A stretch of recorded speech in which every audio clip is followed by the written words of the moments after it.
Quality cafe-style coffee, ready in an instant.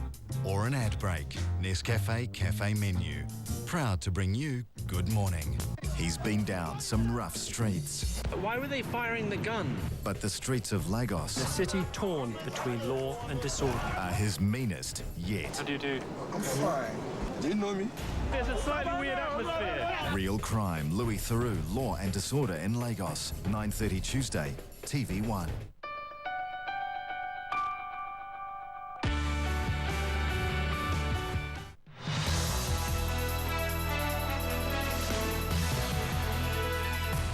Convicted double murderer David Tamihere slips quietly out of jail after serving 20 years. Relief for a retired British couple held hostage by Somali pirates for more than a year. And Formula One has its youngest world champion.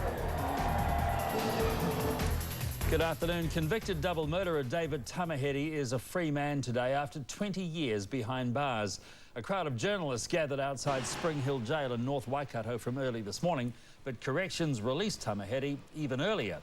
He was sentenced to a life term in 1990 for the murder of 2 Swedish backpackers. He and his family continue to maintain his innocence. Whilst the victims' families are heavily done by, all my nephews and nieces have to relitigate this every year. So I'm just hopeful that we can repatriate him quietly into our family and move on, and all my extended family can. David Tamihere, who's now 57, returns to his West Auckland family home under strict parole conditions. He'll be electronically monitored for 5 years, can't touch alcohol or illicit drugs, and must undergo psychological assessments and counselling. More details on the PSA kiwi fruit vine disease in the Bay of Plenty and how it's affecting growers are being revealed at a media conference in Mount Maunganui this afternoon. But Zespri says it won't be providing any significant updates on an action plan to combat the disease until it has agreement from the Industry Advisory Council and the government. It says this is going to take some time. At latest count, there are 8 confirmed cases of PSA in the Bay of Plenty. 13 orchards have been quarantined and 82 are under investigation. Growers at the worst affected orchards have begun cutting back vines, and copper spraying is underway or about to get underway at 3 orchards. Our criminal justice system is set for its biggest shake-up in 50 years, with a new legislation set to get the go-ahead from Cabinet today. The Criminal Procedures Reform and Modernisation Bill is designed to free up court time and streamline court processes. It's expected to result in fewer cases being heard before a jury. The 524-page bill is likely to be tabled in Parliament later in the week. The toll from a horror weekend on the roads has risen to 12, with the death of 2 people in a motorcycle crash overnight. A man and a woman died at the scene after a motorbike crash at Patutahi, northwest of Gisborne. Earlier, a pregnant woman was killed north of Shannon in Manawatu after a car crossed the centre line and crashed head-on into her vehicle. The weekend toll included 2 cyclists killed when a car collided with a group of cyclists near Morrinsville in the Waikato. Another cyclist remains in a critical condition. It's crunch time for thousands of secondary school students with NCEA exams starting today. 45,000 students sat down this morning to tests on Level 1 mathematics. Exams also ran for Level 2 art history and Level 3 statistics and modelling. Testing runs throughout the month, ending on the 1st of December.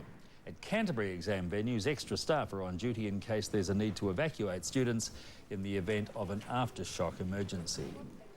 And Cantabrians had another unsettled night as more aftershocks continue to rock the region. The biggest shake at 7:21 last night was a magnitude 4.9, just 9 kilometres deep, centred southwest of Christchurch. The second was a shallow 4.0 magnitude around 10 o'clock last night.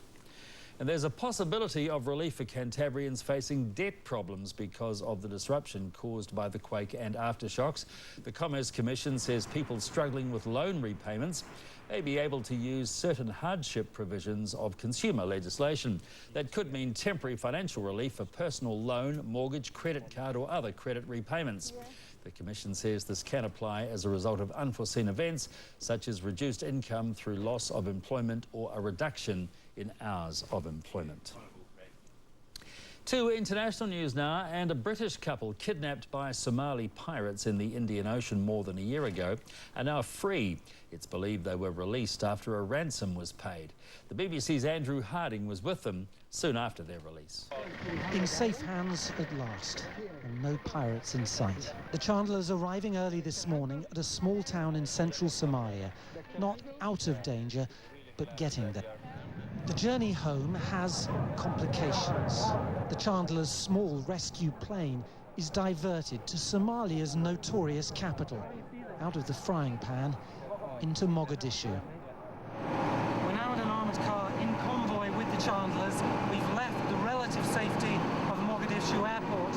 We're now heading into the city to the presidential palace for a meeting there. It is frankly a very dangerous road, very risky and very unnecessary for the Chandlers, who simply want to get out of Somalia as quickly as possible now. But the exhausted Chandlers comply graciously with the formalities demanded by Somalia's besieged government. Tell me, when your rescuers finally came for you, what was your reaction? I don't have any feelings, really, almost disbelief. It was too good to be true then. What was the worst time during these last, 13 months?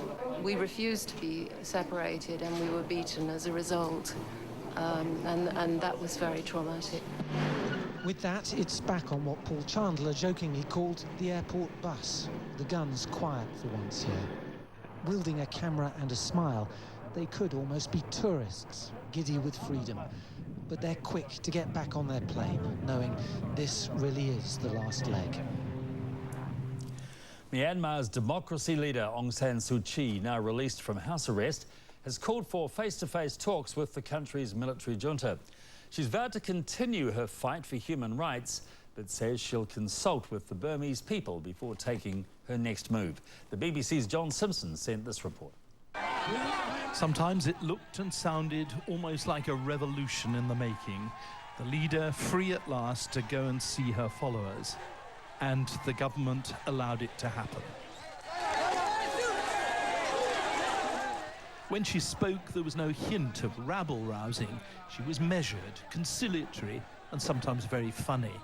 And she reminded them that while she'd been a prisoner, the world had changed, thanks to the internet and the mobile phone.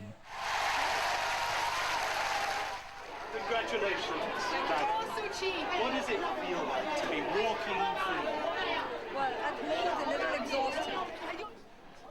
I'm so sorry I'm late. She came to see a room full of foreign diplomats, some of whom, like the British and American ambassadors, have strongly supported her. She made it clear to them all that she was perfectly willing to negotiate with the military government. And amid the chaos and drenching heat of a news conference, her line was absolutely clear. There must be peace and negotiation. And despite everything, she felt no bitterness. They haven't treated me personally brutally at all. In fact, I must be honest and say that throughout these years under detention, they have treated me well on a personal basis. They have not acted in accordance with the rule of law, and that I shall always fight against. So despite all the heat and passion, Aung San Suu Kyi is looking for a calm and peaceable way out of the dead-end rule of the military government. But when you see scenes like this, you have to wonder if the military aren't risking their own eventual downfall by letting her out. Prince William has attended a ceremony in Afghanistan to pay tribute to Britain's war dead. A Remembrance Day service was held at a British Army base in Helmand Province. Prince William met frontline troops and laid a wreath in memory of British soldiers killed in Afghanistan and in other military conflicts. In London, Queen Elizabeth joined thousands of veterans to mark Remembrance Sunday. At least 4 Canadian tourists and 2 hotel staff have been killed in a gas explosion on Mexico's Caribbean coast. A child was among the dead at the beach resorts. Belgian authorities have called in the army to help evacuate residents after severe flooding killed 2 people in the southwest near the French border. The flooding is the worst in 50 years. And he starred in the Lethal Weapon series, but now Mel Gibson has had to hand over his own guns. The actor was ordered to surrender them after former girlfriend Oksana Grigorieva accused him of threatening her life. The Hollywood gossip site TMZ says 13 firearms were in Gibson's collection.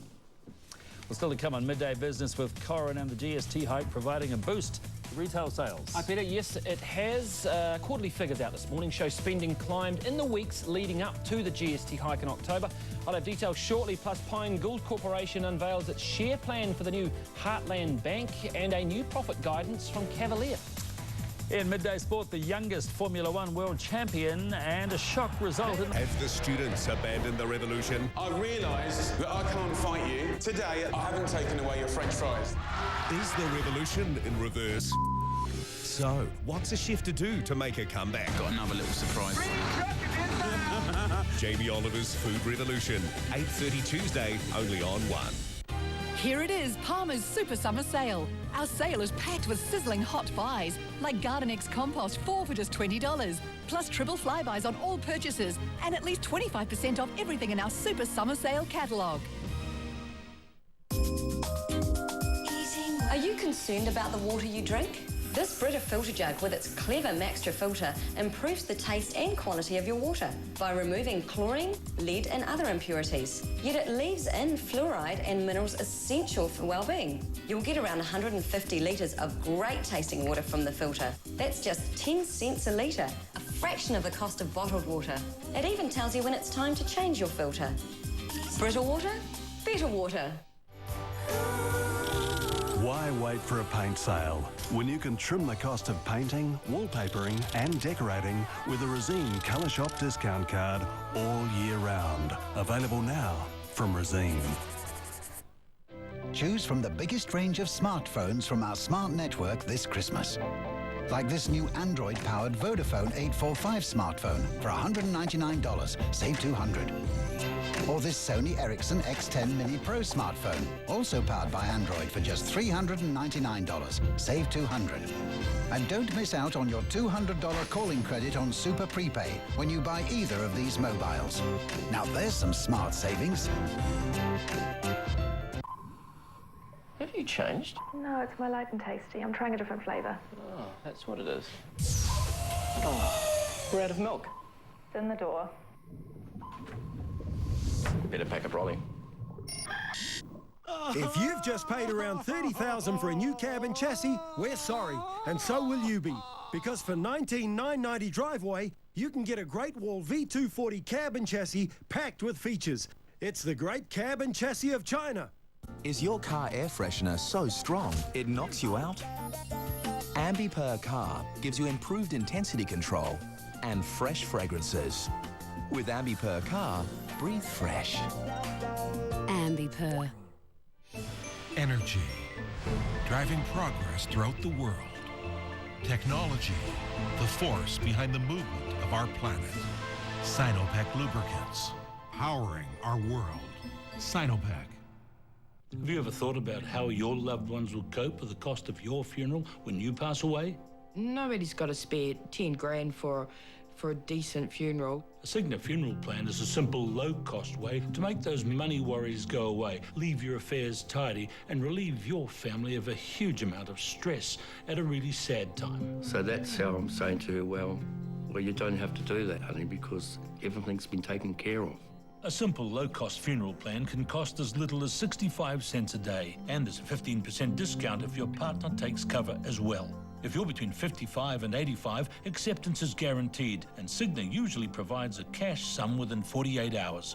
A Cigna funeral plan allows your family to celebrate the things that really matter, like raising a glass and coming together for a great send-off, not a great big financial headache. Call now on 0800 888 912 for Cigna Funeral Plan, or visit cignafuneralplan.co.nz. Good afternoon, welcome back to the Midday Business News. Total retail sales rose $133 million or 0.8% in the September quarter. Statistics New Zealand says the increase was driven by strong sales in the weeks leading up to the October GST hike. For the month of September, sales were up 1.6%. The biggest increases in the quarter were seen in groceries, vehicle retailing and furniture and floor coverings. Core retail sales, which strip out the influential vehicle industry, were up 0.7%. The figures have also highlighted the impact of the Canterbury quake, with strong sales in all regions in September except Canterbury. Well, let's go through the New Zealand market now, and the Kiwi has got a little bit of a lift through the morning. Let's just have a look. It started off a bit weak this morning after some weakness on global markets. At 77.45 is where the Kiwi is at against the greenback, and some gains, so gains across the board. Now, through to the New Zealand market. The share market just back 3 in early trading. And just through to some of the stocks of note, there has been a little bit of activity with some stocks. Pine Gould Corporation is up 1. They have announced plans of how they will unveil their or give back shares as part of this new Heartland Bank. I'll have more on that shortly. Sanford, no change. They confirmed a acquisition of some seafood industries today. Also, AMP is on a trading halt. And there is certainly plenty of speculation building about a possible AXA bid. I'll have more on that too just in a second. Through to the world markets there. You'll see it was a pretty rough day Saturday morning New Zealand time on Wall Street, so finishing the week off on a slightly sour note. The FTSE 100 was also back. A lot of concern still about Europe with the Irish economy and all sorts of bother and talk they will need some sort of assistance. There is the gold price making a small recovery after also taking a bit of a hit over the weekend. Well, with me now is Chris Timms from Craig's Investment Partners. Good afternoon, Chris. First, Pine Gould Corporation, what have they told us today? Yeah, Pine Gould have come out and unveiled how they're going to distribute their holding, their majority stake, or the majority of the stake, in the holding in the new Heartland Bank. And what they've indicated is they're going to pass the majority of that on to the existing PGC shareholders, which is good news for the shareholders. It probably means that it'll list in, it lists in its own right and lets it stand on its own 2 feet. So it won't get blurred, if you like, within the existing PGC company. So, yeah, that's quite a good result, and I'm sure PGC shareholders will be happy to see that. Now, AMP on a trading halt, and of course plenty of speculation that this could be another bid. Have we had any news yet? No, look, there's sort of unconfirmed reports out that they're going to extend the bid. There was a bid made by AMP for all of AXA's assets in, I think it was December last year, around about $6.22. So it's likely that they're going to have to come out with something more than that, but currently, we haven't got anything confirmed, but I think that's probably what it'll be. Now, Cavalier Corporation, some change to their guidance at their annual meeting today. Yeah, they came out as pretty positive. I mean, all in all, they've indicated that they've had a bit of a return to profitability and things have been tough for them, particularly in New Zealand. But they have indicated that things are going to be a wee bit slower going forward, and they've pulled their guidance back slightly, sort of 5% up on the previous year. It's just going to sort of temper it a little bit. They're just keeping an eye on the economy and say it's still very, very tough for them out there at this stage. Indeed, Chris Timms, thank you very much from Craig's Investment Partners. And that's all from me. Back to you, Peter. Cheers, Corin. Let's go to Midday Sports. Sebastian Vettel has this morning been crowned the youngest ever Formula One drivers' champion. The 23-year-old German won the season-ending Abu Dhabi Grand Prix to overtake two-time champion and series leader Fernando Alonso in the standings. Here's the BBC's Kevin Geary. It seemed a formality that the young prince was there to be crowned. Even King Juan Carlos had come to witness Fernando Alonso claim the Formula One driver's throne for Ferrari. But a Red Bull, was about to come crashing into the coronation china. It started to go wrong from the off as Alonso lost third place to Jenson Button, and then a nasty but seemingly inconsequential crash involving Michael Schumacher changed everything. With the safety car out, several midfield runners chose to make mandatory tyre changes early. It was to give them a major advantage. After almost coming to grief, Mark Webber, Alonso's closest challenger, decided to follow suit. Soon after, Ferrari brought their man in to do likewise. Big mistake. It cost them the title, as it left Alonso so stuck in traffic he might as well have been on the M25 in the rush hour. It left Sebastian Vettel with an open road to the title. He hadn't led the standings all season, till the day it really mattered. Now he was about to become the sport's youngest champion. Unbelievable! Thank you, I love you. For some reason, it doesn't feel like this is happening. I asked those two guys, how did it feel?